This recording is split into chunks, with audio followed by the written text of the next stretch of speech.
Na ka ndiku vaksinat e Covidit në këtë harris, ka shtë shpejt, ka shtë dinamike. Qa mendimi ke, doktor Nazim? Në këtë teori, a meta... Ndëgjoj, është vërtet që ndëgjoj për çdo ditë. Po. Ndëgjoj për çdo ditë, po më duket më tepër është bërë si mod, me thonë, për me përmend këtë farë fjale. Unë me thonë lirë që unë vaksinat i ka marë. I ke marë për vete? Për vete.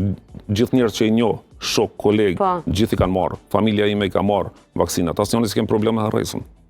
Asnjë s'kem. Në anën tjetër nuk kam lexuar asnjë studim i cili thotë që vaksinat janë përgjegjës për harresën. Tjetra është që të instalohet një harres prej kohës kur janë marrë vaksinat deri tash është kohë shumë e shkurtë. Që të jenë vaksinat përgjegjëse për këtë punë. Kështu që le tjetë si mit. Për mu bjen si teori, për shkak se nuk ka verifikim të kësaj teorie, nuk ka asnjë studim i cili tregon, i cili thotë që po, vaksinat e kanë bë këtë. Për mu nuk është e vërtet. Okej, çka po ndodh me rinin e sotme?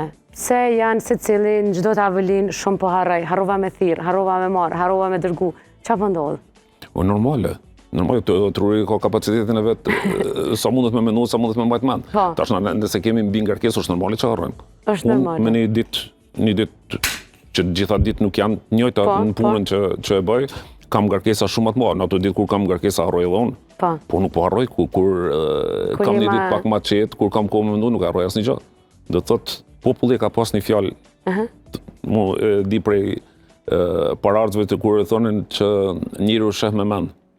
Bash, shumë e vërtet është. E tash ti nëse e sheh gotën nëse çka do të qoftë, po nuk e ki mendjen aty thotë e harrova. Jo, nuk e harrove, po se ke fokusuar. Se ke pas prioritet. Se ke pas prioritet. Po, kjo është ndërtimi i unë shpeshherë pacienti pyes kur më thonë po harroj.